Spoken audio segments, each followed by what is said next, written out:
decidiu seguir outro caminho. Fugiu dos braços do Senhor. Mas Cristo não te deixará sozinho a caminhar. Contigo estará sempre a trilhar. Haverá uma festa no céu quando você se entregar. Cristo vai te amparar quando você voltar. Então por que não se arrepender?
Simão, filho de Jonas, amas-me mais do que estes?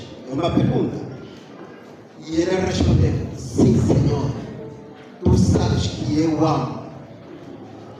Segunda vez, disse: apacenta as minhas ovelhas. Ou digo, em retórica, Jesus Cristo responde: apacenta as minhas ovelhas.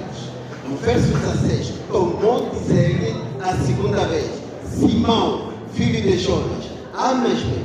E disse-lhe: sim, Senhor, tu sabes que eu amo.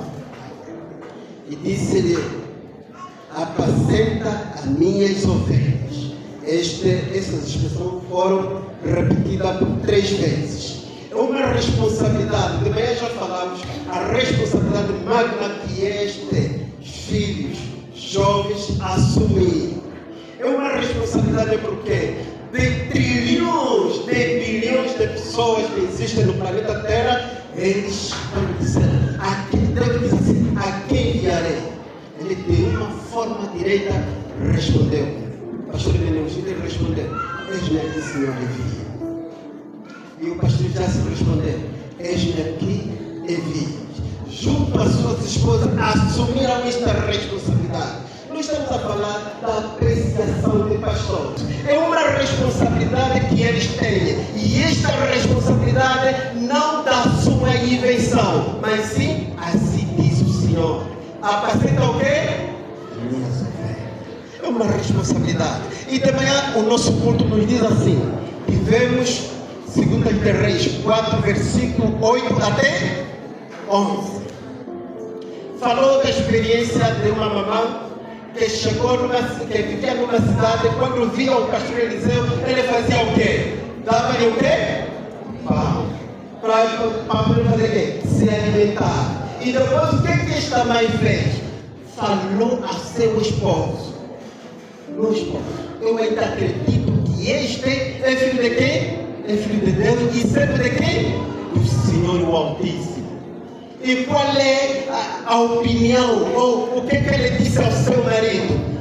Meu marido, que tal, façamos um quarto para eles, em que qualquer momento que ele chega na nossa casa, ele vai ter quê? Vai ter um aposento. Nesse quarto, quais são as condições que havia? Primeiro, uma cama, uma mesa, um candeeiro e uma cadeira.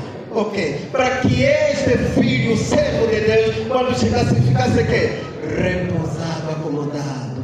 E eu me pergunto, o que é que eu faço para os filhos, os servos de Deus que se entregaram na sua totalidade para levar a sua mensagem? E no texto, aprendemos que quanto mais a igreja estiver unido, quanto mais estiver unido a ajudar os seus pastores, mais amizade, mais saudável espiritualmente que esta igreja terá. Nós vimos que não são nossos conselhos, não são conselhos só apenas de alguém que falou, mas sim conselhos que? Conselhos bíblicos. Amém? Amém. Nós falamos de manhã que a igreja de Penim são 60 e tal membros. A igreja de Vitória Santa, se calhar, está a caminho de 300. Calemba 2, acho que está a caminho de 1000. Fizemos umas estimativas de 1000 membros. 1000 membros, 1000 pessoas a serem responsabilizadas por alguém que diz: Senhor, me dá esta atividade, eu vou fazer o quê? Vou assumir. Mas mesmo em 1000 membros, às vezes o pastor mendiga o sal. Pastor não tem como coligar pelo menos aos seus membros. E muitas das vezes nós passamos os números do pastor, mas o pastor nunca recebe nenhuma retórica que pastor é como é que eu dormi. Na condição social, quando a gente ficamos distanciados economicamente com eles, mais dificuldades eles vão ter. E quando mais tiverem dificuldade da relação social com o membro, aí Satanás se aproveita. O que vai sair da minha linguagem? Esse pastor não há. Pastor, eu diria assim, este é o período que o apóstolo João fala, período, ou a igreja de Laodiceia, é uma igreja difícil, mas mesmo assim, com este comportamento, mesmo assim é a igreja de Deus. Mesmo assim é a igreja que nos deram a responsabilizar. Mesmo assim, agora aquele que dá trabalho, mesmo assim, pastor, perdoe-nos. A partir das mensagens que nós recebemos hoje, doravante nós vamos mudar. De manhã falamos que as mamães pastoras, muitas das vezes deixam o marido me deixa 6 horas e para voltar em casa às que horas? 23 horas. Da vida onde? Resolução de assuntos espirituais dos membros que há 2000 e tal anos Jesus Cristo fez que ele deixou para poder responsabilizar. Mas ele às vezes não reconhece essa parte, que ele está aí 23 horas. Você vai até dizer, mas vai não. Esperamos que Deus vos abençoe grandemente nessa tarefa magna que assumiram, sem medo. Por que eu digo sem medo? Alguns não arriscam ser pastor.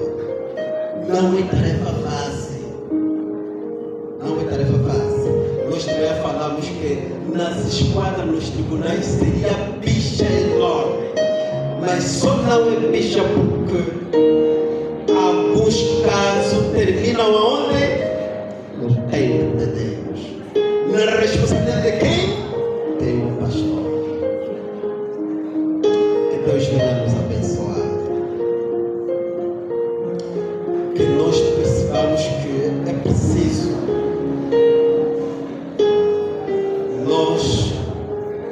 esse elo com os nossos dirigentes. O elo que eu tenho com meu pai deve ter consideração de que o outro pai que eu tenho é um pai espiritual, aquele que ora todos os dias para mim e ajuda que eles precisam.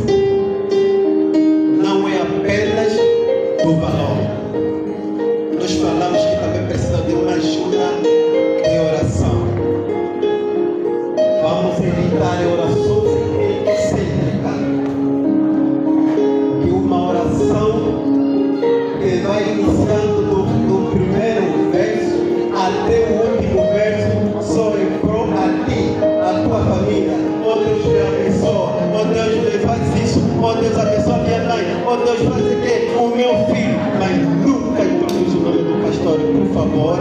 Vamos mudar a profeta de oração para que assim se faça sentir o nosso elo com o nosso pastor, o nosso elo com os nossos pastores. Esperamos que Deus venha nos abençoar, que nos transforme, que nos sentimos outras pessoas, outros membros aqui no Arraial ou no distrito, depende de Canemba 2, para que doravante sejamos aqueles outros membros, um outro grupo que não se fazia sentir da afinidade com o pastor. Que Deus venha nos abençoar, que sirva para uma oração em nome de Jesus. Amém.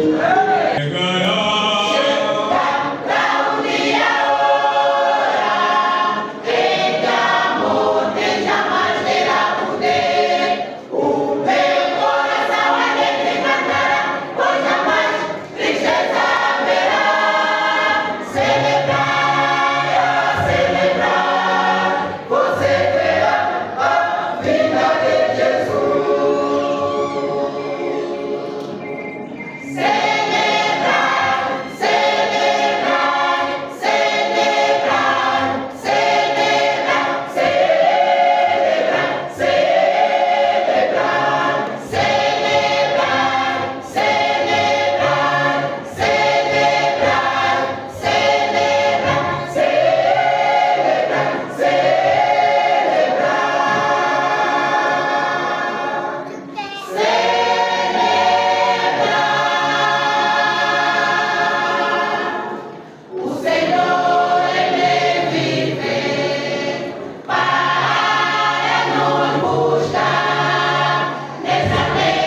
identificou que era realmente um chamado divino?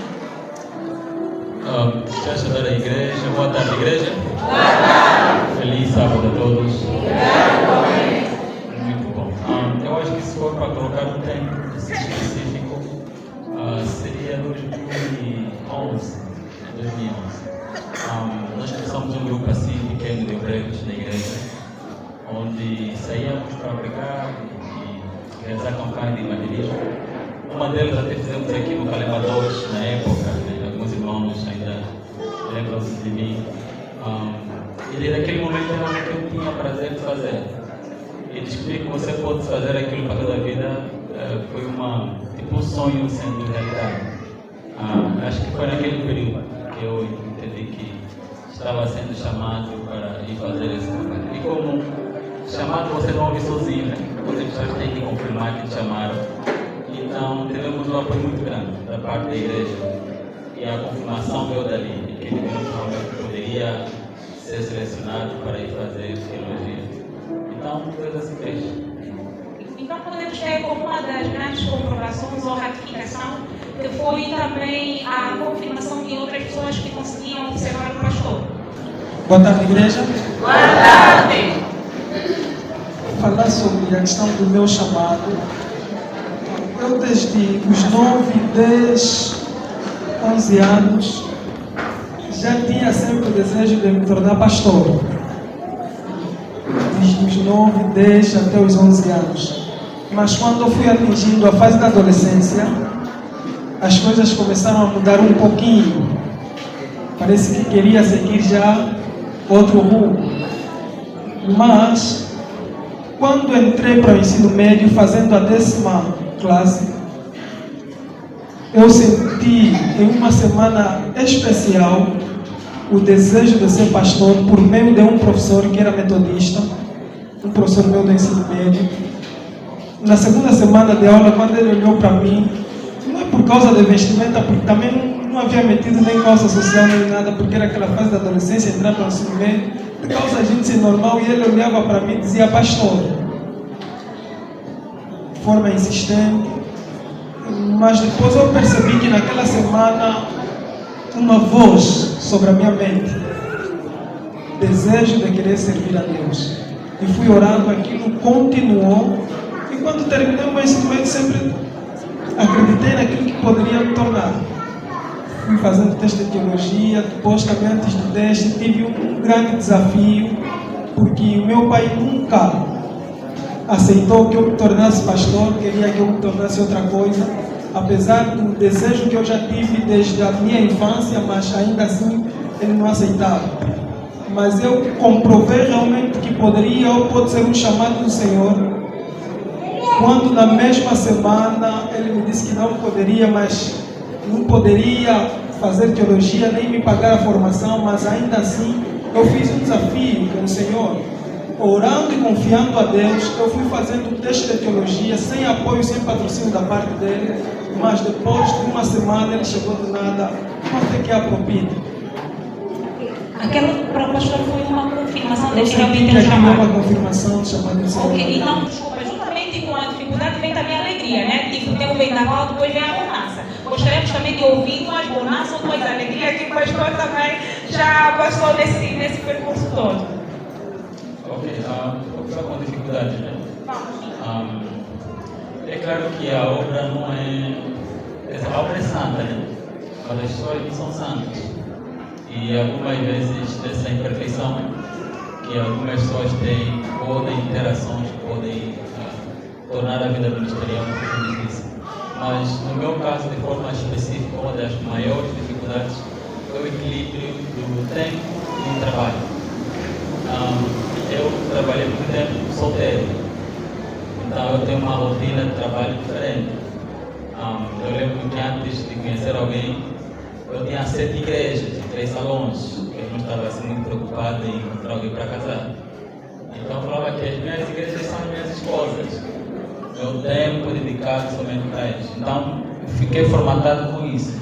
Então ter que equilibrar o tempo e família foi realmente uma das dificuldades. Mas eu ouvi um professor na escola, ele dizia para nós assim: antigamente ensinava-se que a igreja é a tua prioridade, porque é o trabalho que Deus te deu. Então Deus atende primeiro a igreja. Mas disse assim, mas eu entendi que não é assim. A família é a tua primeira igreja. Então antes mesmo de atender a igreja no geral, de atender a tua família. Então isso é bom na teoria, né? Na prática é uma coisa um pouco diferente. Mas aquilo ajudou-me um pouquinho, me trouxe alívio. Entender que, claro, eu devo atender as igrejas que eu tenho, mas tenho primeiro um ministério em casa. Esse que eu devo tomar conta em primeiro lugar. Então, equilibrar isso foi um grande desafio. O segundo desafio é lidar com as pessoas. E aqui digo isso porque, se calhar mais pelo contexto angola em si, né? Quando você é alguém que obedece os padrões da igreja e anda conforme orienta, nem sempre as pessoas vão ter esse lado relacional muito bom. Né? E ali não importa quem seja, pode ser membro, pode ser colega, não vão ter isso muito bom. Você vai seguir o que está escrito e a pessoa quer que você arranje uma coisa diferente. Então, isso cria um pouquinho de desafio, né? Como lidar com aplicar o princípio, mas ainda assim ter que relacionar aqui o aspecto de comunhão ou relacionamento com os outros. Isso realmente tem sido um desafio, né? Em como equilibrar esse princípio. Porque eu penso assim, nepotismo e tráfico de influência não é só no Estado, né? Às vezes acontece também na igreja. Existem pessoas que querem ser privilegiadas por terem um relacionamento próximo com o pastor. E isso são coisas que comigo não funciona muito. Nós podemos ser muito amigos, mas quando é para aplicar princípios, é princípios. Eu não tenho, essa igreja já encontrei e vou deixar.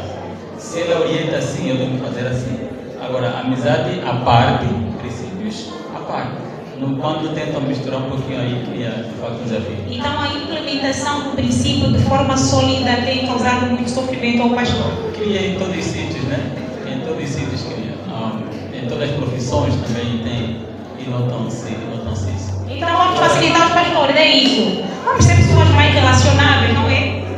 Ok, agora duas maiores bênçãos, uma alegria. Primeiro é a satisfação que tem como pessoa em servir a Deus. Eu acho que para mim não me imagino. Quando eu estava terminando o meu ensino médio, fizeram um curso de acho que é psicotécnico, né?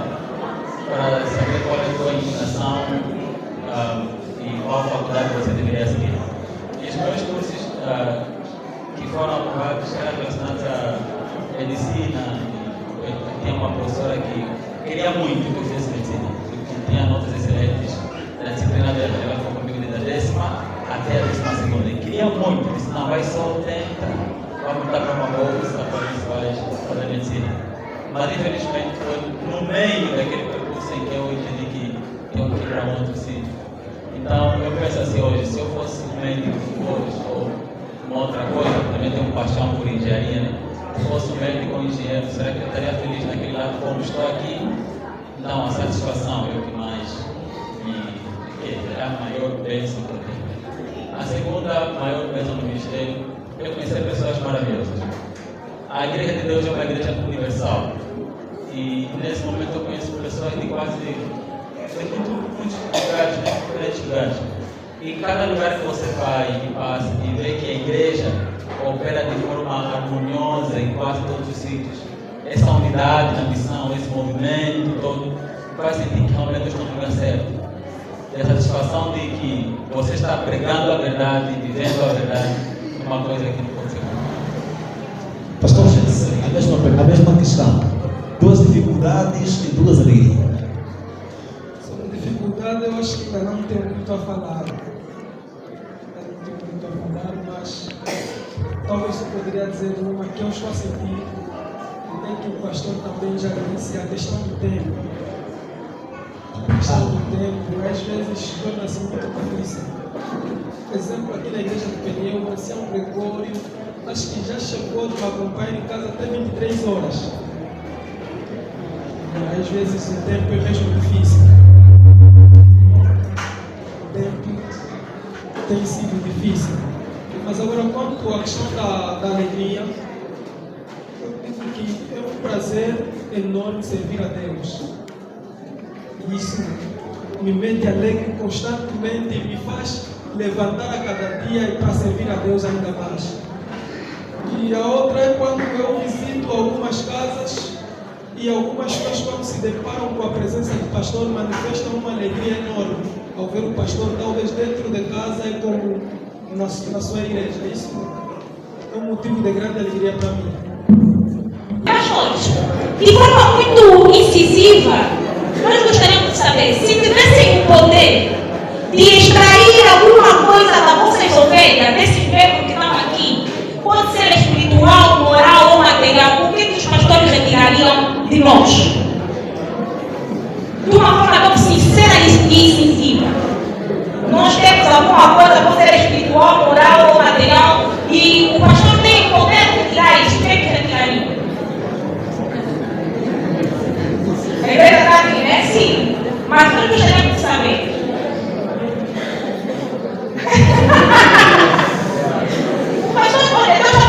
Você tem o poder de tirar alguma coisa desse povo. O que o pastor retiraria? E em todas as dimensões. O pastor pode falar na dimensão material ou espiritual ou moral. Mas fala, o que o pastor retiraria das ovelhas? Eu acho que Deus trabalha também com as nossas imperfeições, né? E mesmo nas nossas falhas Ele te ensina alguma coisa. Mas sabe algo que eu poderia tirar das pessoas é o senso de dúvida, de descrença. Muitas pessoas não compreendem que nós precisamos às vezes parar de olhar para nós e começar a olhar para Deus. E confiar que Ele realmente pode. As nossas atitudes, muitas das vezes, com a nossa boca falamos uma coisa, mas as nossas mãos fazem completamente outra coisa. Então, se eu pudesse tirar alguma coisa, seria isso: o senso de descrença e dúvida. O pastor poderia confirmar que naquilo que é as suas observações, a dúvida e a descrença tem sido um grande obstáculo no alcance de vários propósitos e sucesso na vida das suas ovelhas? Na verdade, são os maiores, porque Ok. eu aceitei que muita gente não vai ser salva. Pensam comigo, né? Nós temos Deus Pai, Deus Filho, Deus Espírito Santo e um universo de anjos lutando para a nossa salvação. E do lado do inimigo são apenas uma terça parte desse número. Ok. Né? E o inimigo, que o poder dele não se compara com o de Cristo Jesus, por exemplo. Por que alguém irá se perder? Se o outro lado tem mais vantagem, que né, está desequilibrado essa mesa, né? Mas tem uma pessoa no meio, com liberdade de escolha. E há de tudo bom.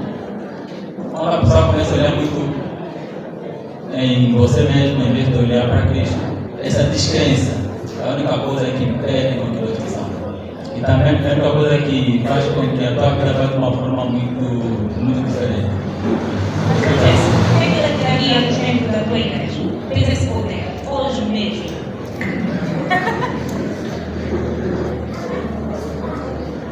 Aqui a pensar, ainda não pensei aqui a minha esposa. Essa pergunta é muito difícil. É muito difícil para mim. Talvez eu poderia associar na questão do relacionamento dos membros para com o pastor.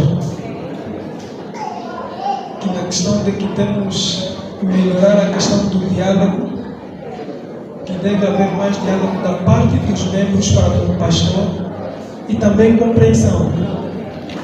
Muitas vezes sabendo que o pastor também é humano, o pastor também fica cansado, o pastor também passa por dificuldades.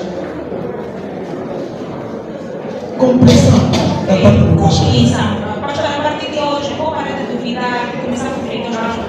Beleza? Agora vamos para nossas mulheres do pastor. O que você quer perguntar para as mulheres do pastor? Qual é a maior graça de servir a Cristo como esposa do pastor?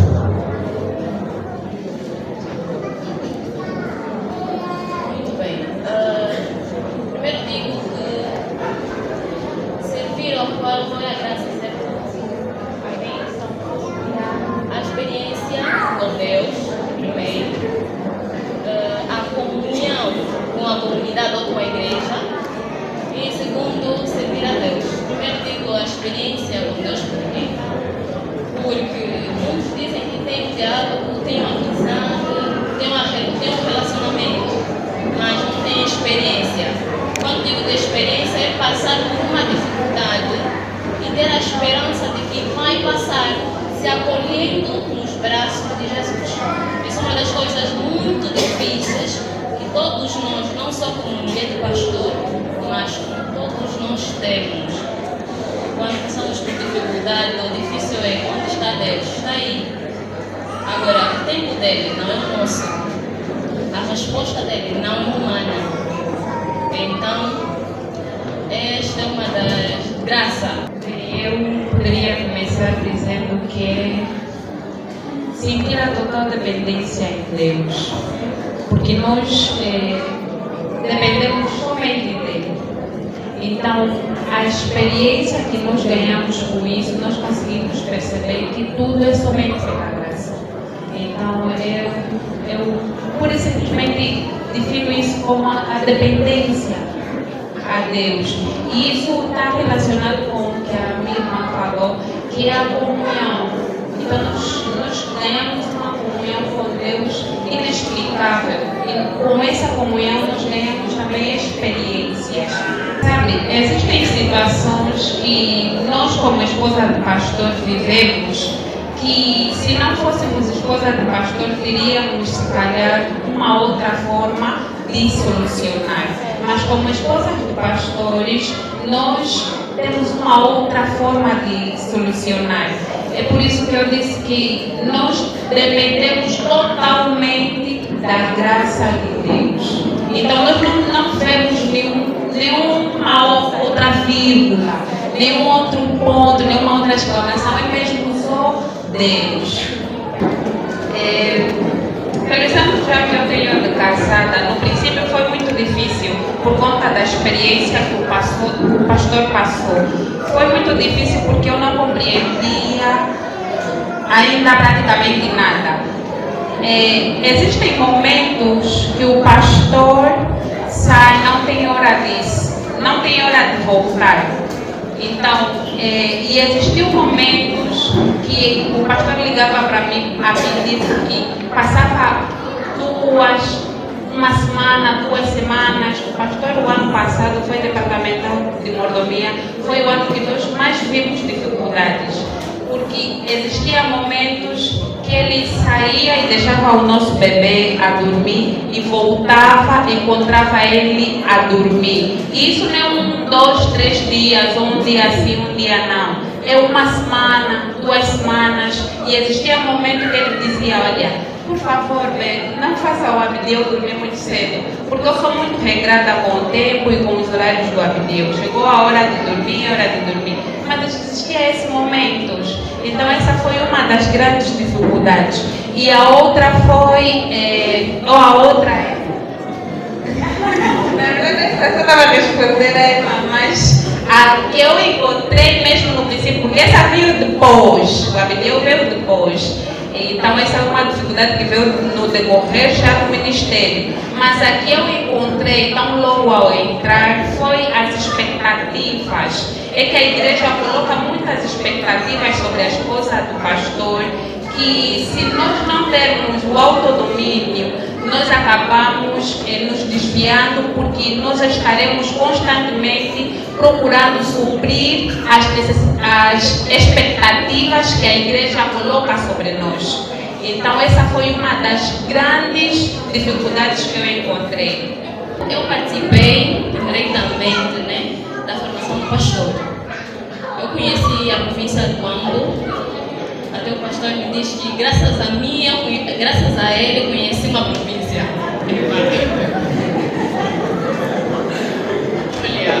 Realmente foi muito bom estar em Luanda. O Bongo, não digo ser município, é uma comunidade muito distante da cidade do Ambo. É um mato, como dizem aqui em Luanda, certo? Eu nunca fui ao mato. Só ouvi o pastor dizer: olha, você vai no mato, vai gostar tanto. Realmente você sente lá comunhão com Deus. Vai com as malas, acabamos de nos casar, fui para lá. Era um mato mesmo, que nem chegávamos. te abraça você daqui até lá no elevador, a pé, porque nem tem moto. Se tiver moto, ele vem a passar, ele vai falar assim, vai subir. Aí você aprende a andar. Realmente. Olha, é uma dificuldade que passei lá, conhecendo um ambiente em que eu não estava acostumada. Como disse que o ser humano é como um plástico, né? Adapta-se a qualquer... Muito bem, porque o plástico está se fazendo muita coisa, vassoura, outras coisas assim. Então me adaptei e acabei por gostar da experiência. Conheci pessoas, conheci mamães e também o conhecimento aumentou mais ainda. Com a experiência lá, com o pastor lá estudando, eu também aprendi muito. Apesar da dificuldade, aí surgiu uma oportunidade de eu conhecer realmente como é que esse ministério funciona. Muito obrigada. Vamos dar um aplauso aqui para os nossos pastores e